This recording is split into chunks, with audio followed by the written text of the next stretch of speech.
Isabella, did you see that you can now rent the cottage from Heated Rivalry on Airbnb? I may have heard that, and I don't know, would you rent it? Yes, what? Yeah, it's really cute. There's going to be a huge line. There's like no way, especially when something like this gets announced with such a rabid fan base. Yeah. There's no way we're getting on that list. But I would absolutely go. Also, I had no idea until Heated Rivalry that cottage, not everyone has the same idea of what a cottage looks like. Yeah. Because in my head, I'm thinking of like that quaint little cottage in the Holiday in Surrey, England. And then you see the cottage, in Heated Rivalry, and I'm like, this is a fucking mansion. It's gorgeous. It's like all glass. You're like, this is more of a cabin. But I think they say cottage in relation to like vacation house in Canada. I think that might be... That makes sense, I guess. I think that might be a thing. Look at, you're teaching us about international... I mean, I don't know. I don't know 100%. I may need to confirm with my mother. She said it was a fact. She reported it. That's per Isabella. You can post that elsewhere. Just make sure you attribute it to Isabella. She says cottage means vacation house. Yeah, exactly. Okay. You want to go to this? Yeah, I do. Let's eat cottage cheese.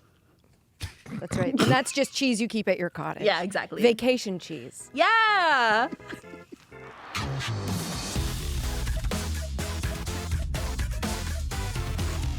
This episode is presented by GMC. We are professional grade. Hello! Wow! Hi! And welcome to Casuals, the sports podcast that doesn't care what you know. We're just here to talk about everything. Do you want to know what's going on in sports? We want to tell you all the stuff. Lots of pages of it. What do we got coming up today? The implications of the goings-on the world of sports.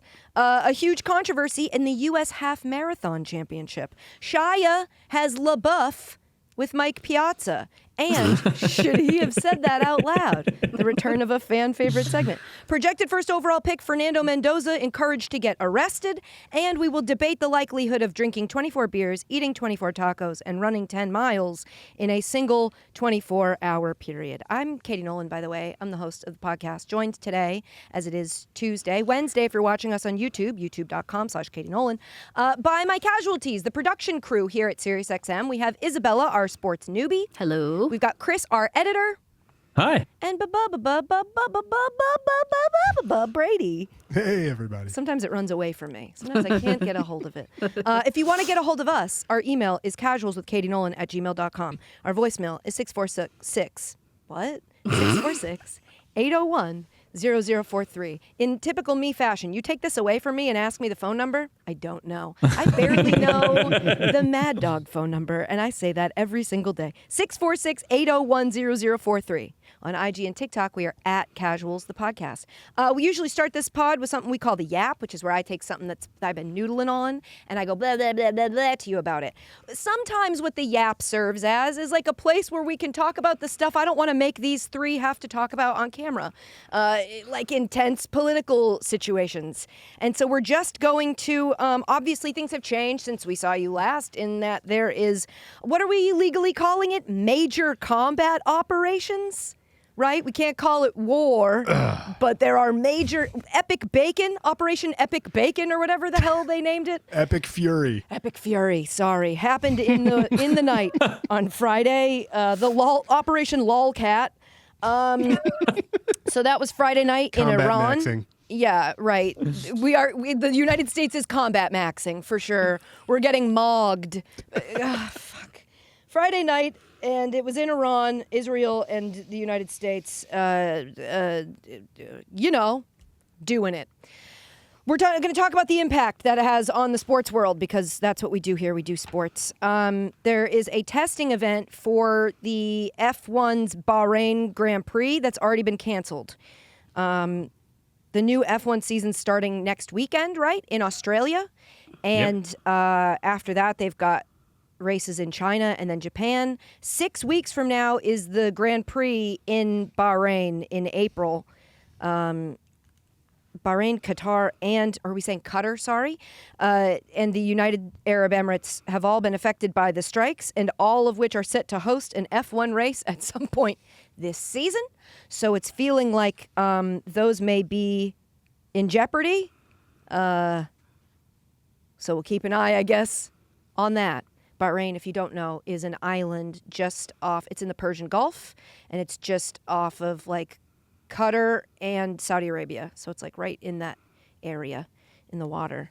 4 Asian Football Confederation Champions League games have been postponed. Did you see this? South Carolina head coach Dawn Staley said on social media Saturday she's working to get 3 former SC basketball players, Tiffany Mitchell, Makia Herbert Harrigan, and Destiny Littleton, home from their professional teams in Israel. The U.S. has breached the Olympic truce. I guess we don't care. Maybe I'm the only person on earth who cares about this. But the Olympic truce started back when, in the ancient times with Greece, and then they revived it in the 90s. And it basically states that 1 week before the main opening ceremony of the Olympic Games through 1 week after the closing ceremony of the Paralympic Games, you're not supposed to do this.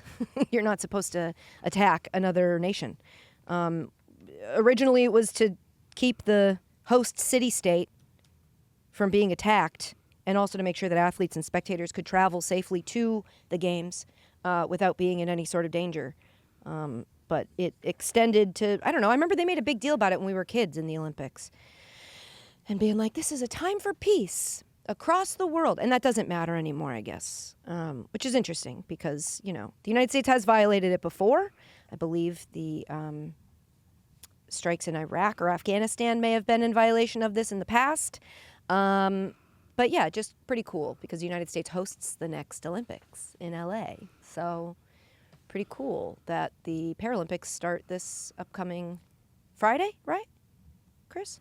We have events before that, but yes, the opening ceremony isn't until Friday. Right. So thumbs up on that.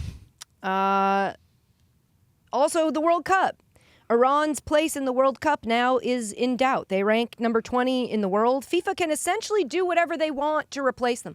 FIFA's one of those things you're like, you can't really look at it for too long because you go, what do you mean they can do whatever they want? What do you mean the regulations say they can kind of do it based on vibes? What do you mean by that? What does that mean? According to ESPN.com, it's unclear if the state-backed Iranian Soccer Federation could refuse to send its team to the 48-nation tournament that starts June 11th, or the U.S. government could effectively block the team. Soccer's governing body, FIFA, has declined comment since Saturday. And this was the comment they gave on Saturday. This was Secretary General Matthias Grafstrom said it would, quote, monitor developments around all issues around the world, end quote. So that guy's got a finger on the pulse. That guy's tuned in, knows what's going on. Keeping an eye on all of it everywhere all the time, like in a God type of way, I guess. Soccer Santa. It's just crazy. According to Article 6.7, FIFA shall decide on the matter at its sole discretion and take whatever action is deemed necessary. FIFA may decide to replace the participating member association in question with any other association. I also saw somewhere that Iran would be fined if they pulled out, depending on when they do it, if it's closer to the actual World Cup or what. The number of the fine varies. I saw in here that likely Iraq or the UAE would replace Iran if they were to be replaced by another Asian nation, because those are the next 2 down in the rankings within the... This is wild. Doesn't this all feel kind of... They can just pick anybody they want to replace it? Okay. Expectations of FIFA are just bottom of the barrel. Well, and then just quick reminder, FIFA gave Donald Trump the inaugural FIFA Peace Prize at the World Cup draw in December of last year, when Iran got their group, and it was New Zealand, Belgium, and Egypt. A group they could have finished second in. New Zealand is a low rank. Belgium is one of the weaker top-seeded nations. Egypt obviously has a difficult team to beat, but certainly not impossible for Iran to come out of that group. That again was picked right after they gave Donald Trump the very first Peace Prize. They were like, we invented this prize, and we're going to give it to Donald Trump. It feels 0 for 1. Right. Doesn't feel like... Not a lot of peace came out of that. Who are we giving it to next, I've performed one wedding ceremony, and they lasted like 9 months total. This feels about the same hit rate. This also reminded me of a story I saw that the Board of Peace, which is Trump's, I don't know, if it says peace on it, Donald Trump's involved. I don't. They're with FIFA partnering to rebuild Gaza with soccer stadiums. 50 FIFA arena mini pitches located near schools and residential areas within 3 to 6 months, 5 full-size pitches across multiple districts for professional use within 12 months, and a state-of-the-art FIFA academy and a new 20,000-seat national stadium within 18 months and 3 years. Well, wouldn't that be... Oh, I guess within 18 months and 3 years. I guess somewhere in between. So 3 years. Anytime you've been a part of a construction project, when have you ever hit an early deadline? I don't think...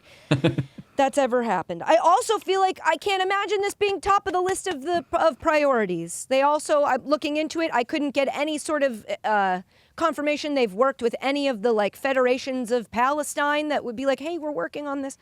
I don't like the way this feels, but I don't know enough about it to know how to properly criticize it. So I'm just bringing it to everyone's attention. I don't like the way it feels. My heart hurts. Right? And I don't know why this would ever be top of the list of stuff where... And then this is something I saw in an article about that, but feels relevant to the...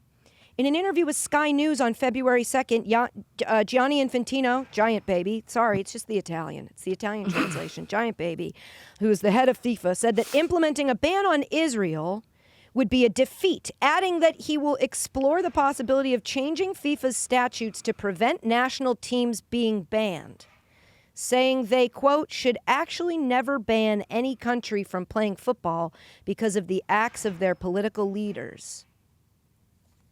I don't know, I just found that interesting.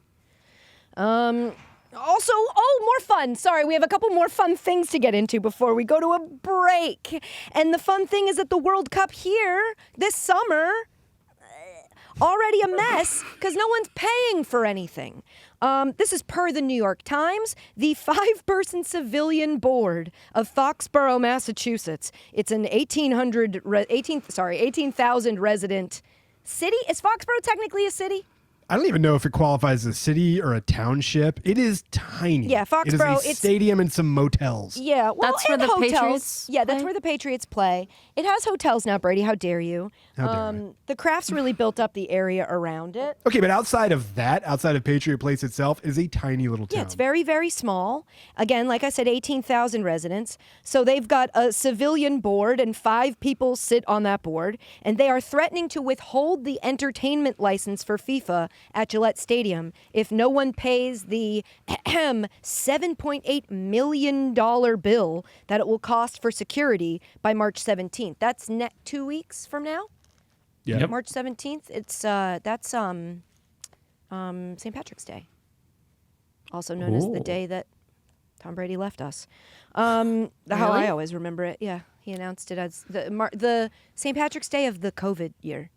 So we're all home crying into our green beer. And he was like, I'm going to Tampa Bay. And I was like, this is the worst. It was day of that my life. recent? Yeah, when he went to Tampa Bay, yeah. He was on the Patriots for that long? Bro, yeah.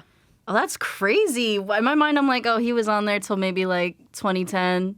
No. Whoa. Wow, we could be doing better, I guess, on that. I'm so no, it could be me. No, us. I mean, us. If we don't tell you, how would you know? That's the whole premise. Damn. You know? So that's on us. But yeah, he's clearly not loyal. I'm just kidding. Thank you. Finally, she comes around. Yeah, what was I saying? Okay, so they need this license in order to play these games. The games, there's 7 scheduled World Cup games in Massachusetts.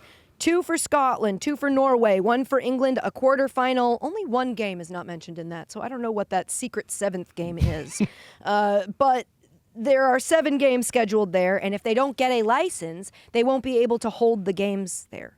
For NFL games, so for when the Patriots play, this is typically handled by the Kraft family. But the Crafts are subletting the stadium to FIFA, basically. And FIFA doesn't want to pay, I guess. This World Cup, the 2026 World Cup, FIFA has taken unprecedented direct control, managing operations from centralized hubs in Coral Gables, Florida. rather than relying on a traditional local organizing committee in the host country. Do we know why they've decided to do that? Because FIFA is an international Florida man. I don't know. I mean, really. I mean, really. They're at home. Just what makes you go like, you know what? Forget boots on the ground. I think I'd like to handle this all from a call center in Coral Gables, Florida. I think that's the best way to handle what appears to be a sprawling, there's 11 cities? Yeah. Why would you do all of, okay. Apparently, all those cities secured a combined $625 million of funding within Donald Trump's One Big Beautiful Bill last summer. Boston was allocated $46 million in funding, and yet the funding is still to be administered. They have not gotten it yet. Who's in charge of it? Why, FEMA, of course. Federal Emergency Management Agency, FEMA, is in charge of getting the FIFA, the money from the bill to the funding of that doesn't. Oh my God, it's absolutely just because they rhyme. Oh. You know damn well. They were don't- like, they sound close enough. We'll have don't FEMA rhyme. do it. Yeah. But FEMA, I think we're all on the same page. FEMA and FIFA don't rhyme. I'm trying to think from the perspective of the people who try to decide who should do it. They're like, FEMA. Yeah, FEMA. Let's have FEMA do it. How is FEMA? Didn't, oh wait, what's going on? Hey, real quick, everybody, bring it in. What's going on? What is going on? Why is this, and if I had to, okay, so the New York and New Jersey World Cup host committee has canceled, this was in February, last week, they decided to cancel their fan festival that had been planned to be held at Liberty State Park in Jersey City. Shout out. I almost just said Jersey Shitty, and I wouldn't have named it. Okay, but I lived there once, so I'm allowed to. Shout out Liberty State Park. It's very pretty, but also not pretty. They had to cancel it. And then the chief operating officer of Miami's FIFA World Cup host committee has warned it may be forced to cancel its official fan festival this summer unless it receives funding from the United States federal government within the next 30 days. And I just don't know why they, is it possible? It's not possible we're going to have a World Cup here and they're going to say that all this funding was acquired, but they're not going to give the money, right? This doesn't feel like, Haven't done it yet. They're starting to cancel things. Like the dominoes are already falling. okay, Not what good. happens if they don't get the license? Like literally what happens if by March 17th, they don't secure this license in Foxborough? Where do those games then go? We'd have to find somewhere else. Is anybody in charge of anything anymore? Of making sure the stuff you say is going to happen? Because it really feels like Short answer, no. it. What do you mean FEMA's in charge of getting the money out? Okay, so things are going really good and we're feeling really good about them. Let's take a little break. Yeah? And when we come back, we're going to talk about sillies. Oh, there's so much silly stuff happening. Colin Cowherd is AI now. Or could easily be replaced by. And this is them. He said it. We'll get to that as soon as we come back. We'll be right back. The whole world loves to tell you what you're supposed to be, how an athlete is supposed to act, how a fan is supposed to behave, how a car is supposed to drive. But real confidence, that comes from defying those expectations and being who you want to be. The GMC Terrain is designed for professional grade performance so you can conquer confidently. That mindset shows up in every inch of how the 2026 GMC Terrain Premium Compact SUV is built. You notice as soon as you see it. Every GMC Terrain has a distinctive presence with its bold exterior styling and an available two-tone roof. From the versatile Elevation and the off-road ready AT4 to the luxurious Denali, there's a GMC Terrain small SUV ready to help you take on whatever lies ahead. Available all-wheel drive with hill descent control and a drive mode selector with up to 6 modes, let the Terrain adapt to changing conditions with confidence. And with standard heated front seats, a heated steering wheel, and remote start, it raises expectations of what comes standard. And the available panoramic sunroof and power sunshade provides above and beyond views. Check out the all-new 2026 GMC Terrain. GMC, we are professional grade. Okay, hi, welcome back. Hi, good to have you. Good to see you. You need a longer break? No, You okay? yeah, can I just take the rest of the day? I just feel like such an obligation to make sure we have all the information we need, and I don't feel like anybody else is feeling that obligation. Do you know what I mean? Like, we work in sports, and I'm supposed to be able to go like, here comes the World Cup, and instead I'm going, here comes the World Cup. And it's just like, what do you want me to do? This feels like an absolute mess. We took a break for a reason, Katie. Hey, did you guys see this? On Friday, Fox Sports released an AI version of their host, Colin Cowherd, on their app. So starting Friday, users on the Fox Sports app can now click Sports AI in the lower right-hand corner, and that gives them Sports AI with Colin Cowherd, a hot take generator, where a digitized version of Colin will not only give hot takes on the news of the day in his style, but also respond to audio takes from the user in Colin's same style. Isabella, any context do you have about Colin Cowherd? No, not at all. Never heard this name before in your life? Nope. If you look a picture of him up, have you seen that face before? It's Cowherd, but as previously discussed, Never seen this man's face never day in my once. life. Damn, Colin Cowherd, you are not reaching the youth. Sorry. You're not breaking through with the Gen Z non-sports fan. Colin Cowherd has been on the radio for a long time. Brady, what would you guess? 20, 30? 20 years probably. I mean, got to be maybe even more than that. 20 years nationally, yeah, probably much longer. He's like one of the bigger talking heads in hot take culture. Like he's in that band? No. He doesn't wear a giant suit. He just talks. His head talks. Gotcha. And look, Colin is very good at what he does. And as with any take culture, anytime he's got some bad ones throughout history. Personal fave was the John Wall take. I don't know if Brady or Chris have a personal favorite, least favorite Colin Cowherd take. Backwards hat guy was eternally my favorite. Yeah, it's that pretty Tony famous Romo one. couldn't win because he had a backward hat on, which evolved into Matthew Stafford can't win a Super Bowl because he wears his hat backwards. Mm-hmm. Which, thank you for winning one for all of us basic white guys, Matthew. Chris, did you have a favorite Cowherd take through the years? See, I wasn't that familiar with him. He's not a because fan, Colin, if you're listening. Not a fan. He doesn't like you. So There was only a select few programs that we really got in Australia. I watched a lot of Mike and Mike.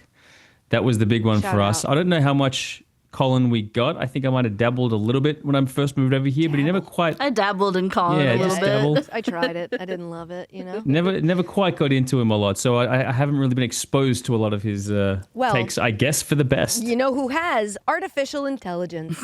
We made an AI listen to hours and hours of Colin Cowherd talking so that they could make this AI Colin Cowherd. Now, Brady, you spent some time with it over the weekend. I spent way too much time with it. Yeah. Way too much time. So initially, it sounds really clean, like disturbingly like Colin Cowherd's voice and style. I'll play you the first clip. I started with it with a basic take of Casuals. Would the Red Sox be better off if they never traded Rafael Devers? Oh, what did he say? Yes, and it's not even close. Because you don't trade a .905 OPS bat with 15 homers and 58 runs, batted in 73 games. Then replace him with a package that doesn't sniff that impact. Okay. So found a couple flaws there. The reading a number out loud, the robot struggled with. I got a little more specific to the show. I asked this. Wait, hold on. I thought we were going to say other things that were wrong with it because the use of sniffing and package that close. I don't think Colin would have done that. Okay, what else did you ask it? A little more specific to Casuals. Should the Patriots be called the Pates? Okay, what did he say? Instead of the Pats. It's the Pats, clean, classic, and it actually sounds like football. The Pates sounds like a fancy spread you put on crackers, not a team that's forcing 5 turnovers in the playoffs and dragging people into the mud in Foxborough. The brand is toughness, not brunch. Well, it's on you, Colin. That's your because fault. I said Pates. Nobody used an accent. Who the fuck said pate? Nobody's bringing up pate.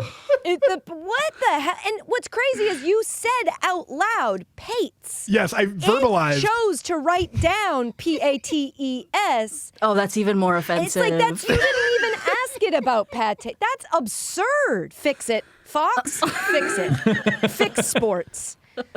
So ultimately, it led to the existential question. I asked Colin Bot itself, is this whole app a celebration of technology or an indictment of most sports talk being extremely formulaic? Okay, Colin, what say you? This app is a celebration of tech because it gives you speed, personalization, and a take on demand. But it's also an indictment because it proves most sports talk out there is just repeatable noise with different volume. So tell me, do you want sports talk to be smarter or more entertaining? Why is he asking you a question? Okay, Give away your whole game, I thought you were Colin. supposed to know. you're giving the takes, bro. What do you want them from us? Man, where did everybody in sports get this idea that people want personalized takes from Colin Cowherd and a personalized sports center and a personalized? It's like, I don't want to have to make my own.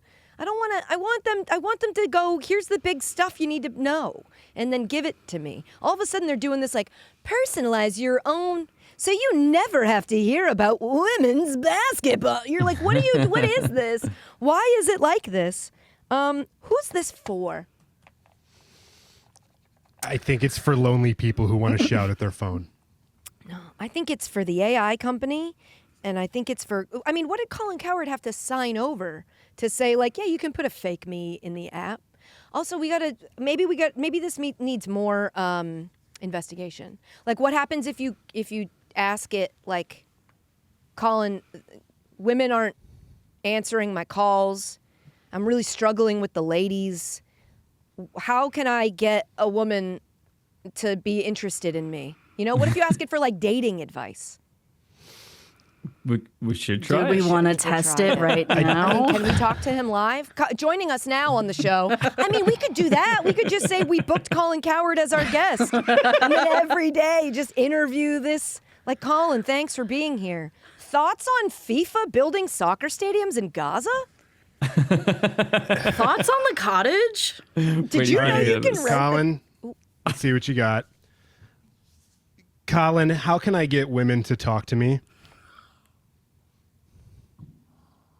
That's not a sports question. Oh. But I'll give you the real answer anyway. Stop trying to get women to talk to you and start being the guy who makes it easy to talk. Calm energy, good eye contact, and actual curiosity. Ask one simple question, then shut up and listen. Most guys lose because they're performing, not connecting.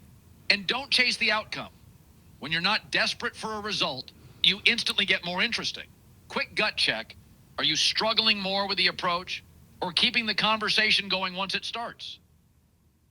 Wow. Not I mean, bad. I hate to do a complete 180, but Hey guys, if you want dating advice, ask Colin Cowherd. Did they accidentally create a dating advice app? I mean, I like that he goes, that's not a sports question, but I'll answer it anyway. Let me go into this 3-minute rant on what you need to do on dates. Stop thinking about how to get them and start thinking about being the man makes conversation easy. It's not bad. In a world of Andrew Tates, be AI Colin Cowherd. That was a way better answer than he had on the Epstein files.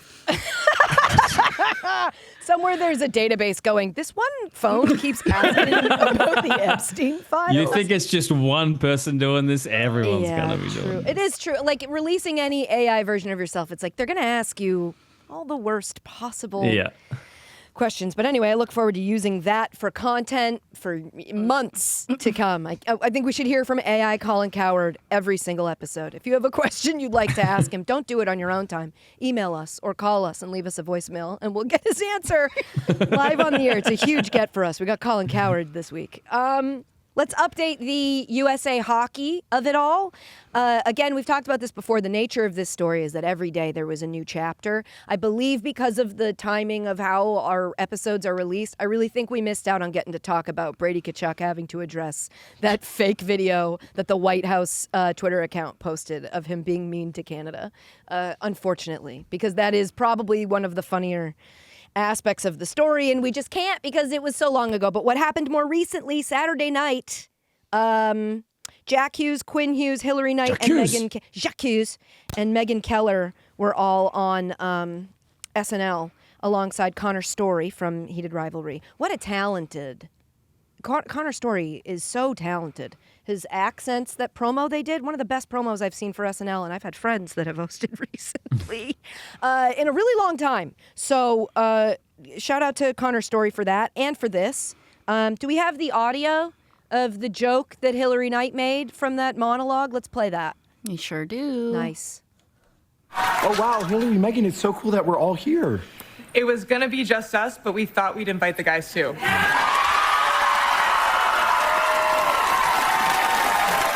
Cute. It's cute and it's funny. And good thing we included all those applause because the women did get a much bigger pop. That first person who goes, yeah! Yeah. They got a much bigger pop than the men. And why did Jacques accuse you of wearing the wrong jersey? Why was he wearing, everybody else had on, what, the blue ones? I didn't even notice that. And then he had a white one on. I was like, buddy, you already got half of your teeth. You know, we know it's you. We know the difference. Oh, it was probably in the wash. Yeah, maybe. You know? Maybe. But yeah, they were there. They wore their gold medals. They also, the men were like, oh, we haven't won a gold medal since 1980. And Hillary Knight was like, the last time we did that was 2 whole Olympics ago. Meaning like, we win gold a lot. So I thought that was fun. I saw people online going like, oh, and we'll move on from it because we know how to take a joke. And I was like, yeah, on the joke show? On the longest running show of jokes? This is where jokes go. This is where you're supposed to go make those. Not when you're the president calling to congratulate somebody on their achievement and in the process throwing under the bus another team that also achieved the exact same thing, just they're women. You know what I mean? But hey, let's not relitigate. An update on the Flav of it all. Remember, he said he offered the women time in Vegas. He's gotten like a ton of brands and hotels have stepped up and been like, we'll offer this for free. We want to donate this. He's invited a bunch of people. I know Coach Jackie. She's an influencer on that I follow on TikTok, but she's, on all of them. She got invited to go. She was like, I'm freaking out and nobody else here understands why Flav just invited me to She Got Game is what he's calling it. July 16 through 19. And they're turning it into like a big event, which should be really fun and interesting. And we didn't want to go. It's fine. Road trip? You didn't have to. We don't have to. We can support from afar. Vegas. You reach an age where you're just like, I don't know. I've never been. I don't think I've ever entered the stage where I liked Vegas. Yeah. Did you ever go? Yeah, I hated it. Yeah. It is a lot. It's certainly a sensory overload. I thought about moving there. Really? After college, I heard the rent was really cheap. You could get like a 2-bedroom apartment with a nice pool and for like $400 a month. So I was like, what if I just move there and bartend, save up a bunch of money, and then leave? And then I was like, how many people have had that thought? And then they get caught in it and they never get out. So I just didn't end up going. And I don't think I would have done well out there. But, that age where you go, anything. I could do anything. I could move anywhere and be anyone. I was almost her for a little bit. I've seen Bostonians in a mid-Atlantic summer. I don't know how Vegas weather would have done for you. Yeah, it is just too oppressively hot all the time. Yeah. But hey, should be fun for July 16 through 19. That's like very hot. That's like as hot as it gets. But they'll be inside. Probably a lot. Other updates on the Canada-USA hockey. Did you see that Auston Matthews, who was the captain for the United States men's team at the Olympics, okay, Isabella? Mm-hmm. He's also the captain of the Toronto Maple Leafs. So he plays for a Canadian team, though he is an American. And when his name was called during player introductions in his first home game back since the Olympics, he got booed. Now, is it possible they were saying, Matthews? You always have to check with these boos if it's just their They could have name. also been mooing. Another subtle Simpsons reference from you. They Look could at have also that. I was saying Boo Earns. They could also have been mooing, is what Isabella said. To make sure we don't move on. Yeah, I know. I was like, so no one Sorry, fucking Isabella. thought that was funny. No, Fine. what did you mean by, why would they be mooing? I don't know. Moo. Yeah, right. It does sound like boo. It does. And that's just what you gotta expect is gonna. I saw a Canadian reporter be like, listen, you can have your own. Americans can be mad at you for one thing, for the whole Donald Trump Cash Patel of it all. But like Donald Trump is threatening the sovereignty of Canada as a whole. Like has repeatedly said they're the 51st state. Like we're going to take them over.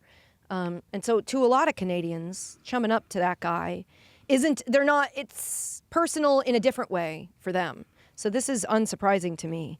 You know, it is what it is, right? Makes sense. My heart hurts. I know. We can move on from it. Darren Rovell. Oh, Isabella. If I had time to His tell last you- name's Rovell. This whole time I couldn't find him online because I thought his last name was Lavelle. Darn. You guys need to pronounce No, here's the thing. so much better. You not being able to find Darren Rovell online is a blessing. Okay. It would Okay. break Darren Rovell to hear that. I got like some random person on LinkedIn and I was like, why is this guy related to sports? Honestly, that's kind of the perfect description of Darren Rovell. Some random person on LinkedIn. Because that is the energy Darren Rovell brings to the function. We used to have a segment on Garbage Time called Delete Your Account, where we would talk about the worst tweets of the week, basically. And at the end of the segment, every week, we would decide who needed to delete their account. Yeah. And every week it was Darren Rovell. Because every week Darren Rovell would come from the top rope and just tweet something that you'd go, what the fuck, Darren Rovell? Why is this your take? His take this week, I guess this was technically last week. Remember after Jacques scored that goal, the game-winning goal for the gold, people were like, where's the puck? Remember someone called into fan service, Isabella? And they were like, where's the puck? It turns out the puck has been located, and it is going along with other memorabilia from the Olympic Games. It's going to the Hockey Hall of Fame. Okay. The Hockey Hall of Fame is in Canada. And so according to Darren Rovell, that's the stupidest thing he's ever heard because it's a piece of American history. And he thinks it's absurd and other crazy words that that this hockey piece of, hockey history is going to live in Canada where no American will ever go see it. But aren't you playing the sport? That Yeah. Kind of. Yeah. Isn't it original? I also think it's kind of cool to put the puck in there and go like, come look at this puck, you losers. Hey, losers, come look at the puck that got it done. He thinks instead that it should be housed at the Smithsonian. Okay. Now, Okay. I don't know. Okay. I don't know if it's like U.S. history like that. Yeah, no. Other items that will be displayed at the hall include the game-winning puck from the women's gold medal game. Cool. They're inviting it so that they don't get impeached. A Hillary Knight jersey, a Connor McDavid jersey, and a Nylander jersey, a William Nylander jersey.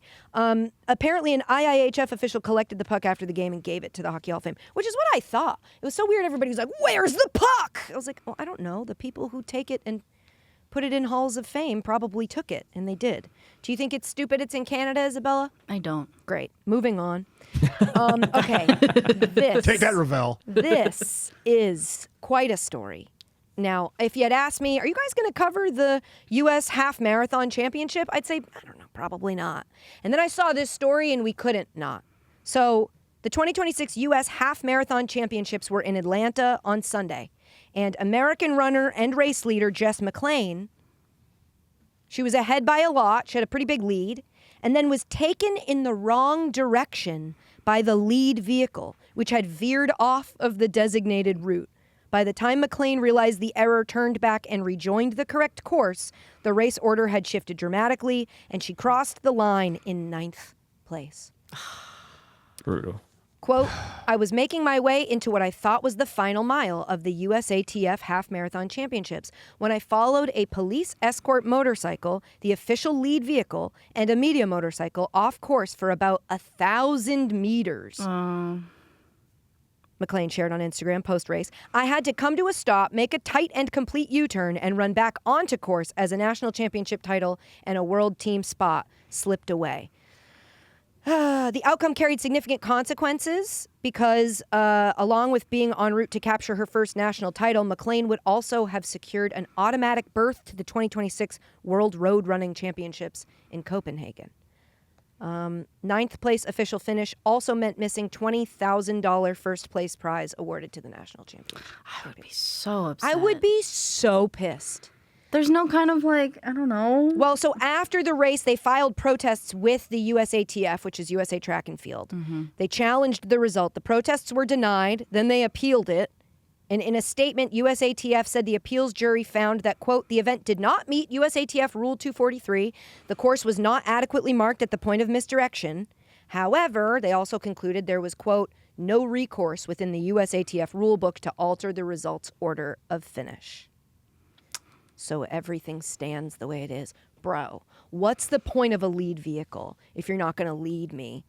Where were they going? Taking a break? They missed a turn, I guess. They went the wrong way. You have literally one job. I know. Like, literally one job. Now, of course, when you see a story like this, the first people who are going to be commenting on it are like people who follow and watch this sport all the time. Mm-hmm. And I saw a lot of people going like, sorry, man, it's the racer's job to know the course. And I'm like, okay. And I'm obviously, like I said, not watching a lot of marathon racing. So I'll default to, if that's the case, I get it. But then what is the point of that lead car? If not to lead. It's in the name. Lead. It's in the name. Yeah. Is it like a security thing or something like that, perhaps?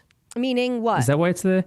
They're just making sure that there's no like obstructions or anything in front of the leaders. The course is clear so that they can make their way. I don't know. Why go off course? It's Great like, question. what do you just forget? Were they just like listening to a song they really liked? And they're like, I'm going to take the scenic route. And then they go, oh my God, this lady won't stop chasing. Oh my God, it's a race. Oh my God. Wait, I'm leading a race. Oh shit, I'm on the clock. Oh my God, I thought this lady was just like chasing me down. What the hell? Damn, that's, I'd be really pissed. I'd be so pissed. Not the way you want to lose. I can't imagine running 12 miles and then having like brain already breaking and then having to make the decision. Oh shit, did they just take a wrong turn? Do I have confidence in my own exhausted brain to stay on course? Can't process that. Yeah, to have no to thought question mode. I'm supposed to just be in a flow state. I can't go like, I know better than that car. Oh, just follow the car. And it sounds like that's what she did. I mean, it was a motorcycle. Sorry. She went further than everyone else anyway, so you got to take that into consideration with that final time. Okay, she might have finished however many minutes behind the person who came first. But she had to run a lot further. You had to run further. What's the average? She might have still won. That's what you got to do. That's what Now, Chris says you got Cowherd to do. time. So now you guys Yep. got to do it. Cowherd bot said tough shit, Jess McClain. Okay, that's good. That should be how if we come to a real quagmire and we can't get to the bottom of the answer, we should go like, Cowherd, what do you think? Okay, it's time for the return of one of our favorite segments. Do we have a drop for this? We don't, right? Should I have said that out loud? Which is instances of things people said this week or over the last, I don't know, guys. Work with us, week and a half. Things that we've heard said that maybe would have been best left up here. Let's go ahead and start with Shia LaBeouf. Okay, so listen, Shia LaBeouf did an interview with Callahan? Andrew Callahan on Channel 5. Shia LaBeouf was recently arrested, I want to say twice, for like an assault situation down at Mardi Gras. And in this interview, says a lot of stuff that you're like, okay, hate that.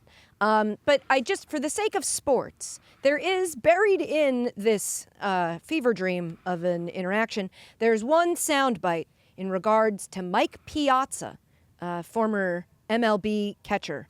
Let's go ahead and take a listen to Shia LaBeouf on Mike Piazza. I remember trying to get Mike Piazza's autograph, motherfucker. You know what I mean? For my whole life, Mike Piazza. Were you waiting outside the fence? Every day, this guy, bro. We used to go to these Dodger games. Big Brothers program used to give these tickets out. You go fucking Dodger game. Me and all of them dudes would be sitting in the parking lot. Brent Butler always signed. Hideo Nomo always signed. Mike Piazza. Just a cold heart. Mike Piazza, you're a bitch, bro. Shout out King of Drag Bunts, Brett Butler. Should he have said that out loud? I don't. Look, it's like a long-standing LeBeouf, he's clearly got buff with the guy. If you wait outside of a stadium that many times. That could have been a journal entry, you know? Yeah, you probably could have just journaled it. And it probably would have been more productive for you if you did journal it. Right. Still Instead not of calling him a five. motherfucker. Still not one of the 5 worst things that he said in that interview. I know. It is crazy the amount of things he said, and then you're also like, and then he went at Mike Piazza for signing autographs. It just didn't really fit. So actually, I would say if we were taking all the stuff he said in that's the only part I would have said out loud, actually. Yeah. That part you can say out loud. The rest of it, you need to take to a therapist. Let's keep going on this. Former NFL quarterback Boomer Esiason's been saying quite a lot lately, hasn't he? And last week, maybe, if not the week before, he took aim at Olympic freestyle skier Eileen Gu, who was a very polarizing figure because she skied for China as opposed to the United States. During his WFAN show, he called Gu insufferable for how she conducted herself throughout her interviews at the Winter Olympics. Don't let me tell it. Let's hear from Boomer himself. She's a very, very attractive woman, and she's extremely bright. She went to Stanford, but if you listen to her post-participation interviews, she's insufferable. She is. What? I mean, that's it. That's the point, I guess. I don't know why you're bringing up that crazy she's because hot. of the interviews I've seen of her. I'm like, wow, has such thoughtful answers, and she's so present. Yeah. She's so capable of thinking through what she's going to say before she says it. Yeah. The correct thought, the correct response after listening to... Also, what's up with your fucking chair, bro? I think it was his mic stand. But still, the point remains. Wait. My heart's aflutter at the thought of starting a media beef between Boomer Esiason and Isabella. I've never been like, listen here, bro. Did you fart in the middle of that take? Hey, Boomer. Hey, Boomer. Okay, Boomer. Yeah. So, I just feel like a lot of that was unnecessary. Why did you start out by telling me she's hot? Also, why did it sound like at the start of it, like he was doing, she's a very kinky girl? Like, she's a very beautiful woman. I was like, what is this? I hate this remix. I don't want to be here. Okay. I just feel like, Isabella, what that is probably just somebody bristling against a woman sounding so smart when she talks. You know? When they go, oh my God, look at her thinking before she speaks. Yeah. How insufferable. Don't set a standard like that. I like to speak and then later think if I have time. You know? That's Boomer's approach. So no, he shouldn't have said that out loud. Now let's go to Diego Pavia, checking in with him. Do you remember his backstory, Isabella?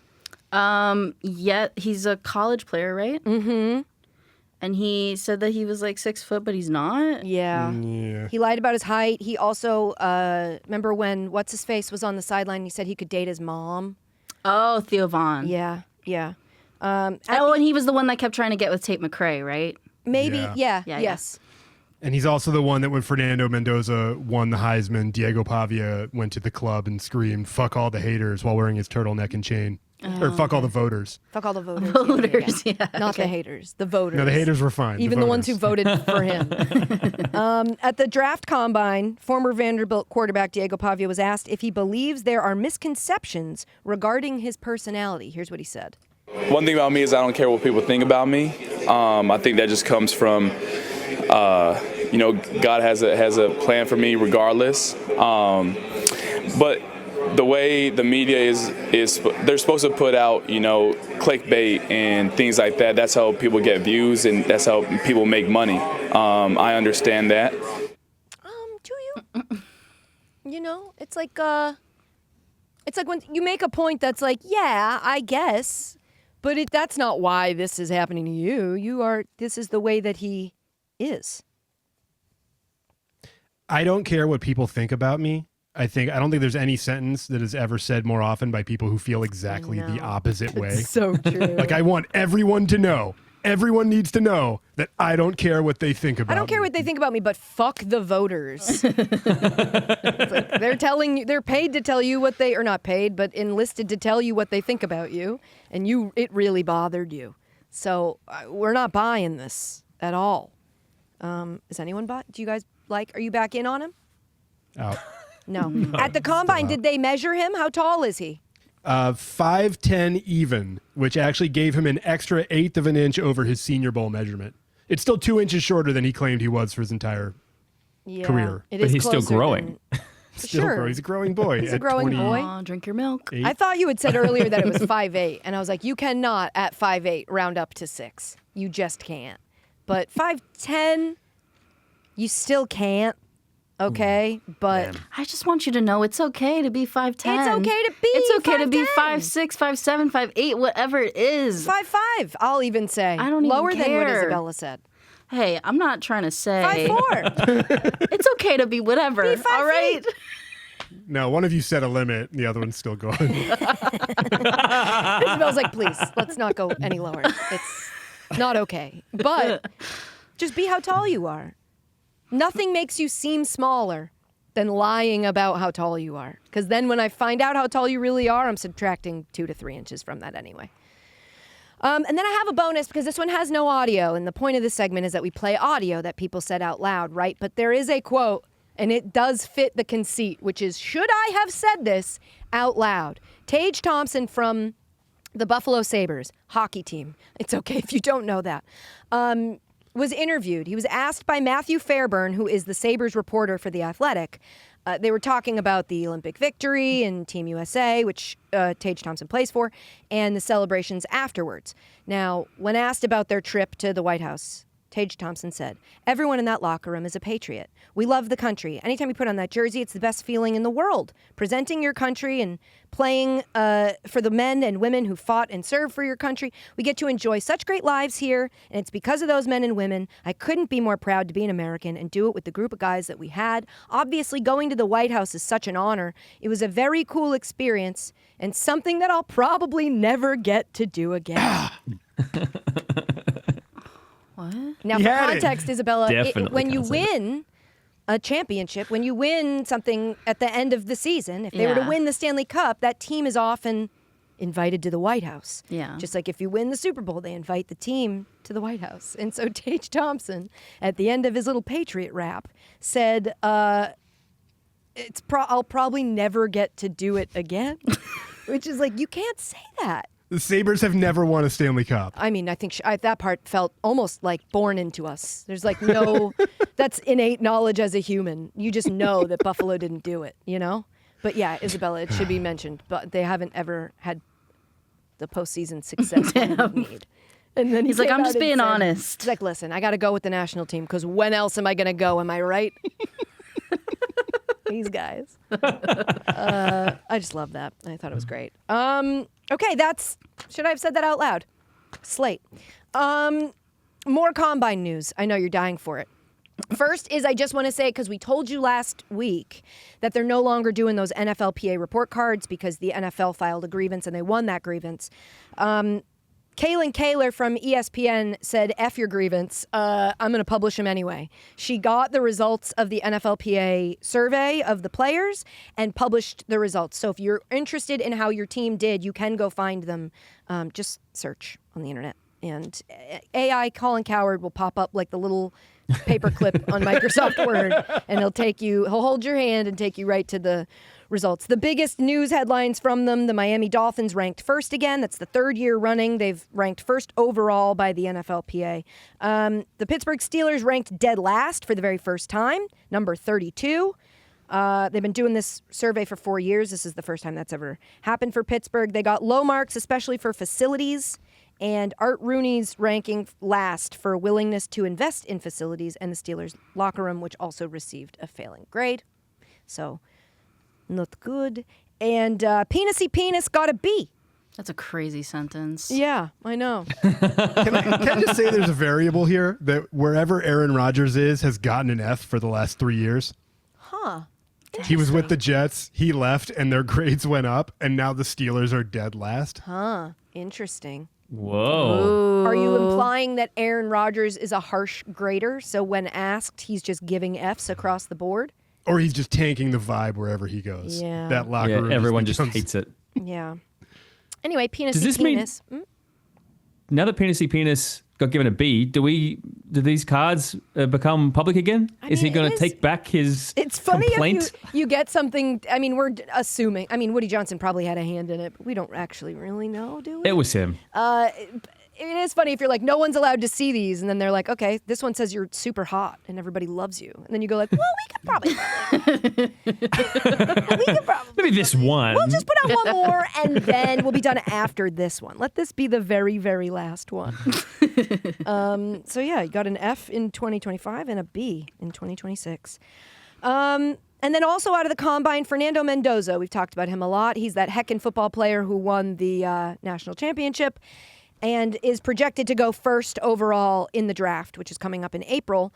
He revealed that during the pre-draft process, one team asked whether he would consider getting arrested so that he would slide down draft boards and be available later to other teams. We have the audio of this. Let's take a listen.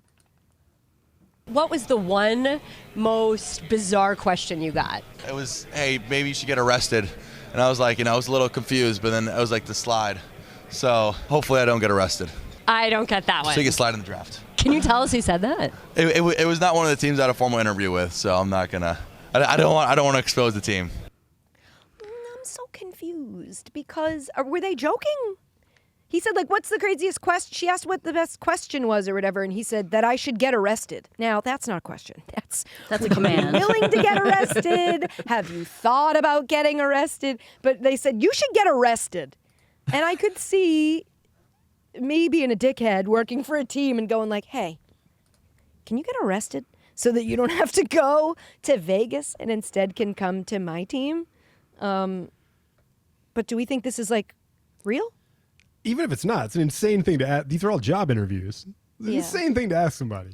Yeah. It's because a lot of the questions that these whoever's conducting the interviews, they just want to see how the player's going to react, right? Like that's 90% of the time you want to see what they say rather than... Wasn't somebody asked like about their mom being a prostitute or something? Yeah, I don't want to even say who it is. I feel like that's unfair. But like just asking them, trying to call that out to them like face to face, it's rough. Yeah. And I think the NFL has like intentionally tried to soften on those in the past years, but they get weird. Yeah. Well, because they don't have a ton of time with them, I guess. And so they're just going like throwing out questions to see how they react and respond but it's, I don't know, the whole process seems kind of like a mess to me. Picturing Fernando Mendoza like trying to get arrested, like just jaywalking back and forth, being like, I'm committing my first crime. Everybody Someone arrest me. Here I go. I am doing a crime, sir. Ooh, I'm taking more than I put in. I'm reaching up into this vending machine. Guys, I'm loitering. I took a penny but did not leave a penny. Oh, guys, This I changed videotape lanes, is but not rewound. I did not indicate that I was going to change lanes. I've been driving in the passing lane. Hello. Is anyone gonna arrest? Also funny to think that Vegas would care. If he got arrested, Vegas would be like, hell yeah. Finally, this guy's gonna fit in. Because right now, I mean, it was probably Vegas that asked him. They were like, can you get arrested? We need you to have a little edge before you come play for the Raiders. Because you're heckin' good at not saying any curse words. It doesn't really fit into our culture. You know? Hey, that culture gets routinely graded pretty high on these NFLPA cards, so they're doing something right over there. Yeah, they're usually pretty up the top. Hated Vegas. I mean, Chris, really, choose a side. Choose a side, dude. Vegas rules or Vegas sucks. What's it gonna do? Sucks. Can you ask That Colin sucks. Cowherd? Does Vegas suck? Does Vegas suck? Okay, and then we compiled these three stories because we can just do that. Because it's our podcast and we can just do whatever we want to. These, we're calling this little bit, could we interest you in a night out? A lot of people spend their nights out in sports, and a couple stories have happened on big nights out for people sports or sports adjacent. Let's start with Kevin O'Leary because we hate ourselves, right? Kevin O'Leary from Shark Tank, famously the guy who's known for saying that you need to give him $1 of whatever he's investing in perpetuity. He's the guy that always sets up any deal he does with any company to make sure it pays him for the rest of his life without him having to do anything. But he also played Milton Rockwell in Marty Supreme. So he was at the 2026 Actor Awards, which, if you're like me and you were confused and you said, look, I know there's a lot of awards during awards season, surely I'd have heard of this one before. I've never heard of the Actors Awards. And then you looked at the step and repeat and you said, it says SAG. Are these the SAG Awards? Yes. They've rebranded as the Actor Awards. Okay, so those were this weekend, and Kevin O'Leary showed up in L.A. wearing a basketball card hanging from a diamond necklace, reportedly worth $19.2 million. The card features basketball legends Michael Jordan and Kobe Bryant, along with their autographs. He purchased it for $13 million, helping it break the record for the most expensive trading card to be sold at an auction. And I believe it was encrusted in like Tiffany. I think that I saw Tiffany. That's crazy. Yeah. Diamonds and whatnot all around it. This nerd asshole. Hate this man. I mean, it's like I don't know why he evokes such a strong reaction out of me, but I see. You're right. It's like wearing this. Is somebody going to jump this guy? I mean, why would you wear that at such a? This guy just needs to be a little more scared, you know? Yeah. Where you're just like, that's an awful lot of money around a yankable part of your outfit that I could just make off with that. What are we dangling my money laundering effort around my neck? The comfort to go like, yeah, check this out. Would it kill you to have put on like a nice like fashion instead of just dangling it? It's just so much. It also didn't look that great. No, it looked tacky. It was an awkward shape. It looked tacky. He's tacky. This is a tacky look. Yeah. And to just go like, yes, really expensive card. Like people are going to be like, cool, dude. You wore a lanyard. I really love that. I think that's really cool. I really want to spend time with you. I don't know. When I see somebody with something that expensive on, I go, okay, someone kick his ass. I don't know. The best thing Michael Jordan could do with his life, and he's done a lot, would be to come out and say, I didn't sign that. That's not me. Invalidate the whole not thing. Me. Yeah, he would take him to court in perpetuity. There's no chance that he would let him get away with possibly. Remember at the beginning of this basketball season when we're like, Michael Jordan joining NBC. In what capacity are they going to use? And it was one sit-down interview that they cut up and released slowly through the course. Yeah, it didn't last very long.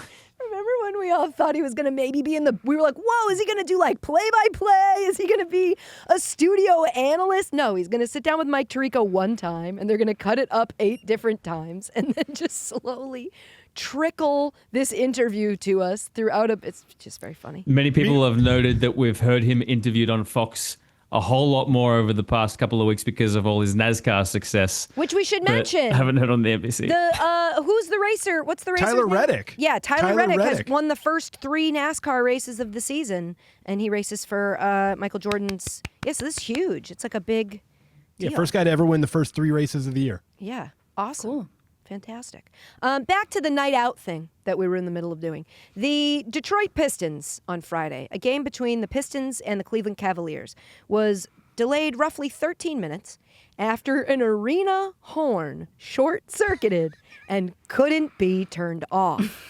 12 and a half minutes straight. 12 and a half minutes straight. The disruption took place with 7 minutes and 24 seconds remaining in the third quarter, and it forced fans and players to withstand the horn booming inside of the arena. After play resumed, the Pistons rallied. They won 122-119 in overtime, despite Cade Cunningham being fouling out in regulation. Could you make it through all 12 minutes? No. Like, how long are you sitting in that seat when that thing is going off? Man,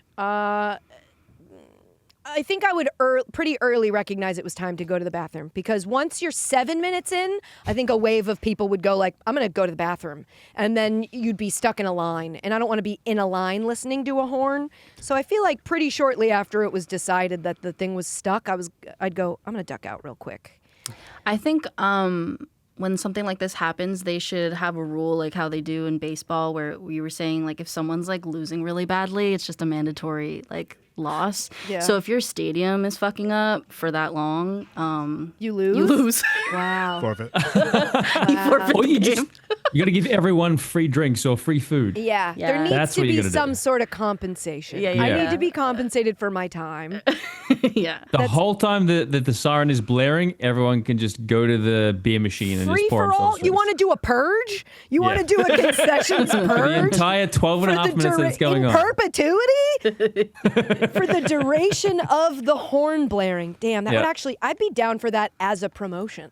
As like, come on down to the Detroit Pistons horn blaring night. Anytime that horn starts to go, all food and drinks at concession are free. As soon as it stops, if you don't have a seat, You're out. I don't know. I added that at the end. It's musical chairs. It's something. It would be the most unhinged thing to ever happen at a Pistons home game.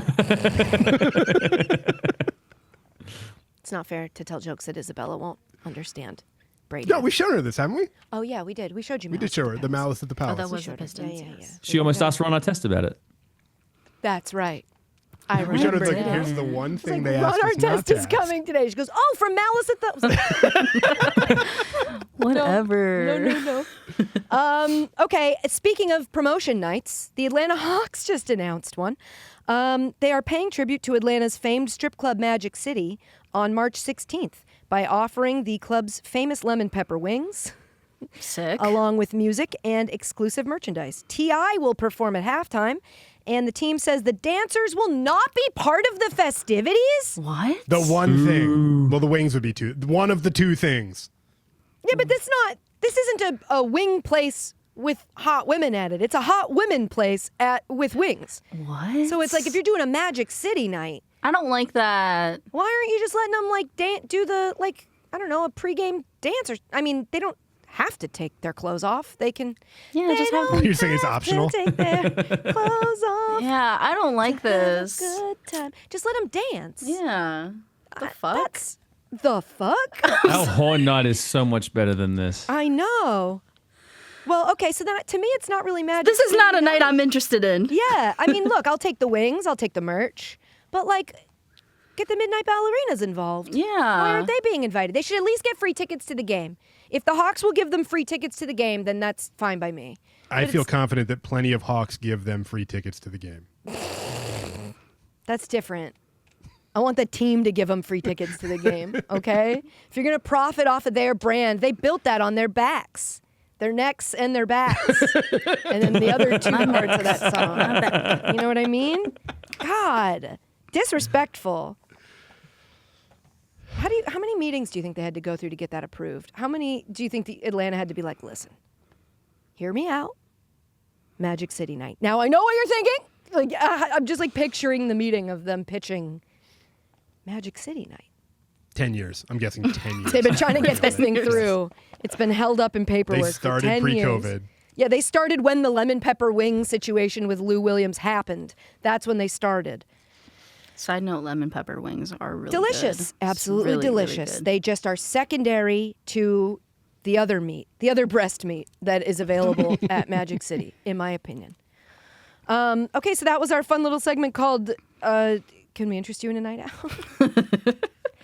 And now to wrap up this beautiful podcast today, we had an email come through that I had actually seen this on another social media site of people having these debates. You know, popular debates throughout the history of the internet are like, is a hot dog a sandwich? And like the 999 challenge. Now this one comes to us in an email from Evan. Chris, do you have Evan's email pulled up and can you read it to us?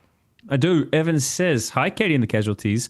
You might have seen this prompt making the rounds on social media about whether it's possible to run 10 miles and consume 24 tacos and 24 beers in 24 hours. I thought it might be a fun discussion, especially with Katie's experience with the beer mile. What do you think? Could you do it? And what would your strategy be? Love you, mean it. Now, love you, mean it. Sorry. Love you, mean it, Evan. Thank you for writing in. I love Isabella deep in thought. So this is like a 9 a.m. to 9 a.m. Yeah, you got to choose your start time. Mm-hmm.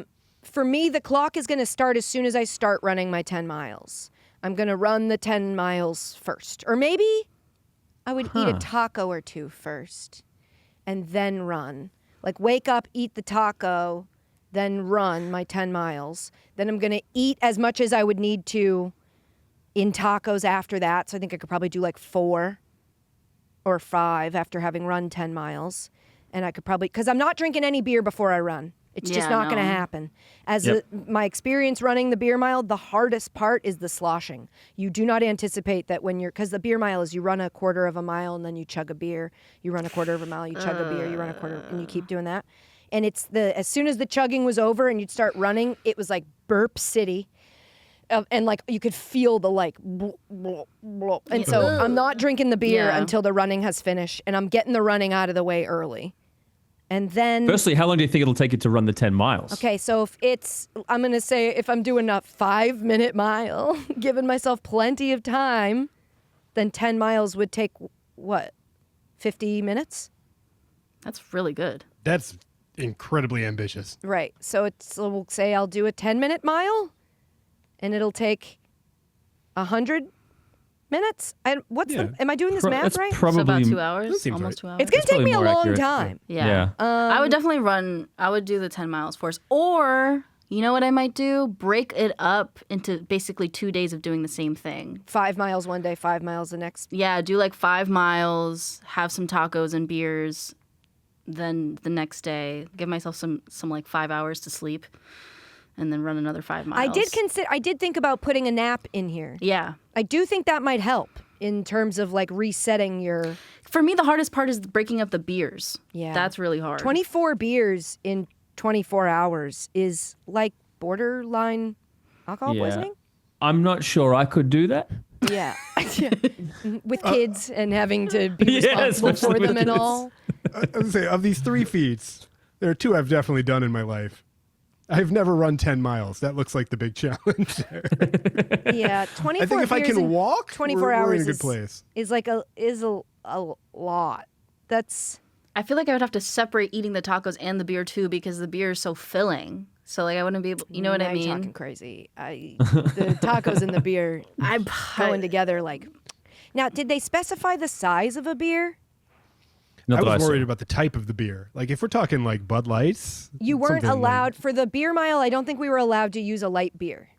Oh. For the beer mile, it had to be like a Guinness. I think we were doing Bud Heavies. It's like an IPA. I don't know why. I just feel like I specifically remember not being allowed to use a light beer. Well, that's just torture. And for the 999 challenge, which I also did, because I'm not new to this, I'm true to this. We could only find tall boy beers. So we were like trying to do the math of like, this counts as a beer and there's like still a little left and that counts towards another. We got lost in the math. So we're not counting Coronitas, the little tiny Corona bottles. No, but maybe for Isabella and I. That'd be 24 beers is a lot in 24 hours. Yeah. Tacos are the easiest part. Yeah, I could eat tacos. I'm going to say I probably couldn't do this. Yeah, I don't think Me neither. Go ahead, Wouldn't Barry. even Tell us you attempt it. can, please. I know, I think I can do it. Walk us through your schedule. So, I mean, if I can just walk on a track and eat tacos and drink beers, I probably finish and then have to just do like 12 beers for the rest of the day. And I'm sorry. I just want to make sure we're understanding you. You think you would be eating the tacos and drinking the beer while running? It says running 10 miles. You can't walk. Can I do like a low shuffle, like a really slow run? Nope, sorry. Well, yeah, but you're not going to be able to low shuffle, slow run 10 miles while drinking a beer. Yeah. No, I think I can do this. So start again. What's the schedule? Walk me through how you would do this. Okay. 1 mile 10 times. See, the mileage is the hard part. 1 mile, 2 mile. I'm trying to think of how many times I've ever run multiple miles at once. And still thinks he can do it is the funniest part, I think. Well, it's the if I could walk it, just do like 40 But you laps can't. around a track in 24 hours. That's like, if I could look at the 24 beers, I'd be fine. If I could smell them, if I could just breathe them in. All right, so it would be figure out how to do yeah, you're right. I would have to figure out how to do the 10 miles and then start maybe 4 beers while running. This guy's 4 out of his mind. Tacos while running and then 20 each after. It's going to take me too damn long to run 10 miles. That's probably the bigger problem. Yeah. Gears are turning. Like I have all of the false confidence of a middle-aged white male thinking I could do it. We do see it. But We I are can't watching really that happen. Can't really figure out yet how. to say anything that makes me go, maybe he could. So I think we all can't do it. Brady says he can. So maybe someday we'll block out 24 hours and we'll just put a camera on Brady and give him 24 tacos, 24 beers. We'll get childcare. We'll take care of the childcare and get you a big track.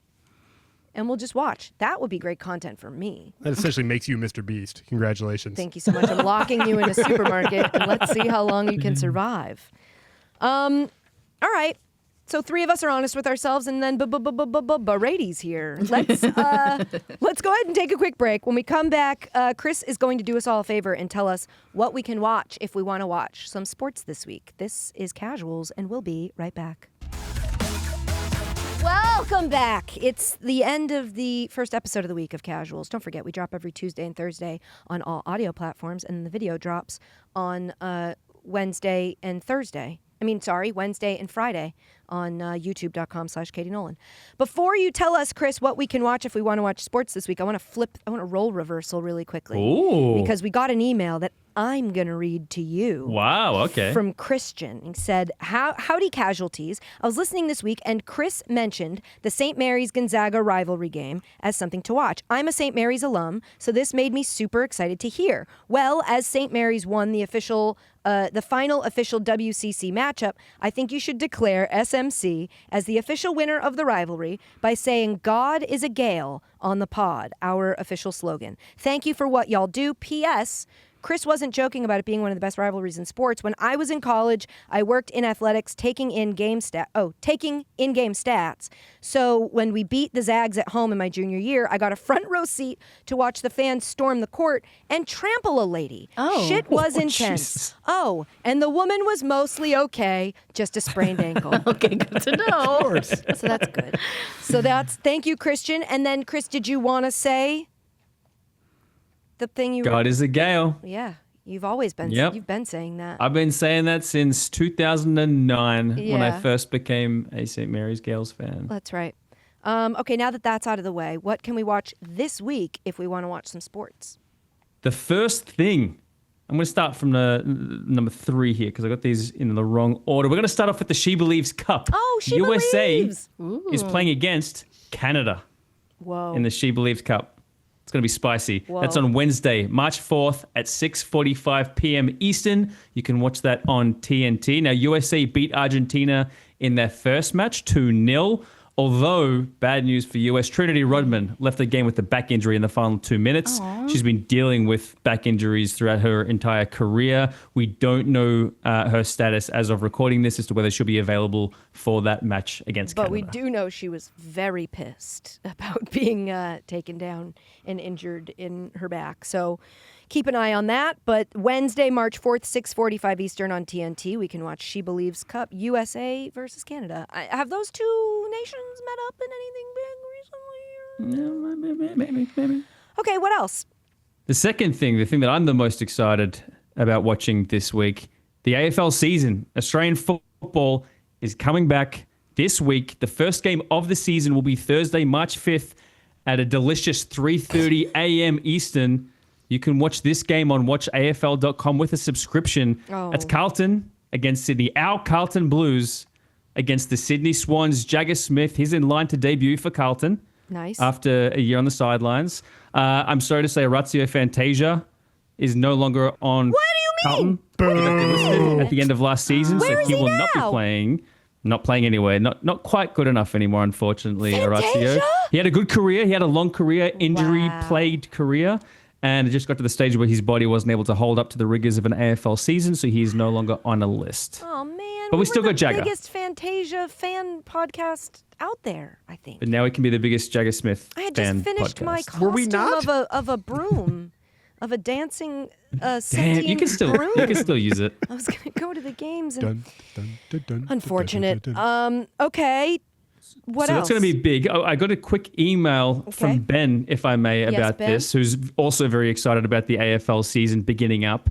And he thought it would be fun for each of the casualties to pick an AFL team to follow, unless it's just all Carlton. But Ben also said his only stipulation is that he would please pick Isabella's team for her with all the strongest with the strongest intentional bias in the world. I would love Isabella to follow my team, the Fremantle Dockers, for the following reasons. Are you listening, Isabella, to the following reasons why you should be a Fremantle Dockers fan?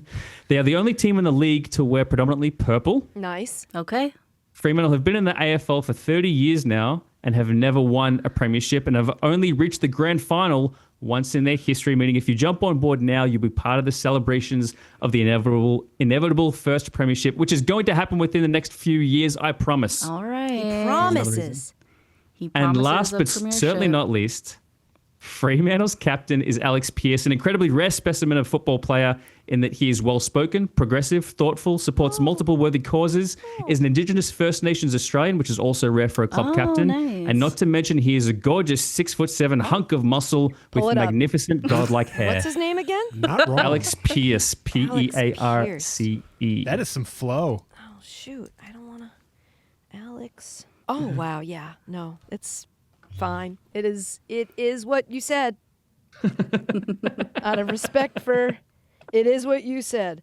Can I say I would love us to get a campaign going against white mouth guards. We are at a stage with veneers where when somebody wears a white mouth guard for a second there, it just looks like they have the most comically white straight across teeth. It's like I wish, you know what I mean? Every now and then back-to-back segments of Mr. Beast hate. Wait, what did Mr. Beast? He has bad veneers. Oh, they're huge. I try not to look at that. When he the smiles, Mr. Beast he just smile goes, on the on every YouTube video. Oh, on I every don't know this thumbnail? for sure, Isabella, but it looks like Miley Cyrus might have gotten hers resized. Oh, I did see that she had them, but I didn't know if someone said that they got them removed. She got them removed. I don't know. I don't know. I don't think you can get them removed. I think the worst part about, and this isn't all of them. that's veneers is when you shave the tooth. I think you right? shave the tooth down to a little nubbin, and then you pop on the new tooth. So it's like, if something were to happen, you just have these little, I know where the wild things are teeth. Which is crazy. Anyway, Isabella, sorry, yeah, are you go. going to jump on board the Fremantle train? You sticking with Carlton? What are your thoughts here? Sticking with Carlton. How about this? I need to watch a clip. I need to watch a clip of both teams, and then I'll figure out how I feel. Fair and what enough. are you, if I may, sorry, not fair enough to me, what would you be basing it on? Well, just vibes. How they move the ball around? Yeah. I'll show you. Carlton have beaten Fremantle in some devastatingly fun ways for me over the past few years. So I'll show you some of those clips. Who are some of the other teams, Chris? In the league, in the entire league? I mean, Brady and I theoretically get to choose, right? Our arch rivals, Collingwood Magpies or Brady, Essendon that Bombers. sounds right up your Can't alley. stand either of those guys. Magpie's kind of like an Oriole, isn't it? Yeah, it's like Hawthorn Hawks. Dark Okay, pokey bird. Hawthorn Hawks. That was one meeting. Geelong Cats. Who? Geelong Cats. Geelong? Geelong, yep. Geelong, okay. Oh, Cats. Gold Coast Suns. Right. Greater Western Sydney Giants, who have the greatest song, like the club song, Sing a in little the of it entire for league. me. There's a what is it? There's a big, big sound from the west of the town. It's the sound of the mighty Giants. Feel the ground is shaking. The other teams are quaking in their boots before the Giants. Did I just see Chris dance? That was sick. That song actually does get me I to didn't dance. think It's sick. for a million years you'd say yes. I thought you were going to say no. Go look it up on sold- YouTube. That Have makes you ever me heard of the so Cat Empire? happy. Because the guy from Cat Empire, I think, co-wrote it. The guy from what? Cat Empire? Do you know the band Cat Empire? Maybe it's just they're a Melbourne band. Very cool. That's fine. Cat Empire, though. Yeah. Sick. What's the Sydney team? The Swans? Ah, the Swans. Pretty. Yep. Okay. All I right. don't know. I'll choose a team. I can go for Carlton for now. Jagus Smith. If he gets hurt, I'm also out, though. I don't want to Jesus be. Christ. All right. If that were to happen, I'd have to go. All right, fair enough. Okay, and then there's one more, right? Thing we can watch if we want to watch sports? World Baseball Classic starts this week. Woo! USA against Brazil. That game will be on Friday, March 6th at 8 p.m. Eastern on Fox. But the opening game of the World Baseball Classic, that'll be Chinese Taipei against Australia on Wednesday night at 10 o'clock Eastern on FS1. And then the championship game will be in March 17th in Miami. So we've got a couple of weeks of baseball 17th. for you. So much going on that March 17th. They better let the Foxborough Council know if they're going to give them that money. Exactly. And also a reminder that the Paralympics are beginning this week. We mentioned it a little bit earlier on. We've got like para ice hockey, which is going to be a lot of fun. The USA are playing Italy on Saturday, March 7th. That's open gender. There's only been 3 women who have played in the Paralympics in the past. They're getting a 4th one who's playing for Japan this Paralympics. So that's going to be really exciting to see. Wheelchair curling, USA faces off against Latvia in the mixed doubles on Wednesday at 1:05 p.m. And then a name to keep an eye out for as a USA fan, Oksana Masters, 36-year-old Oksana Masters. She's set to compete in the Paralympics as part of the Para-Nordic skiing team. She's focused on para cross-country skiing and para biathlon in the sitting division. She's won 19 Paralympics medals and is one of 2 Paralympians to have competed in 7 Paralympics. She's 36. Wow. She's competed in 7 Paralympics. She's the most decorated winter U.S. Paralympian in history and the first Olympian to win 7 medals at a single Paralympic Games, which was in Beijing in 2022. So incredible athlete, Oksana Masters. Yeah, Damn. Something to keep an eye on. I love how when sports uses the term decorated, when it's like they have a bunch of medals. I don't know why. I'm like, that's cute. I love that. They're the most sparkly They're the most that we decorated gymnast. No biggie. Yeah. She's got the most tchotchkes dangling from her in various places. We'll be following those Paralympics and talking about the big stories as they happen. Same thing with the WBC. We saved most of our baseball stuff for later in the week because we have a guest who's a big baseball fan coming in. So we figured we'll get to most of those stories later in the week. That, though, I think is the end of this podcast. Did I miss anything big? That's everything. No, that's everything. That's literally everything. You couldn't possibly Every need single anything else. thing. Every single thing. Check. Done. All right. We love you and we mean it. Thank you for listening and or watching right? Both. Mostly, please do both. And we will see you back here on, I still don't know how to do this because audio-wise, Thursday, video-wise, Friday. Later in the week. We'll see you later in the week. This has been Casuals, and we love you so much. Bye.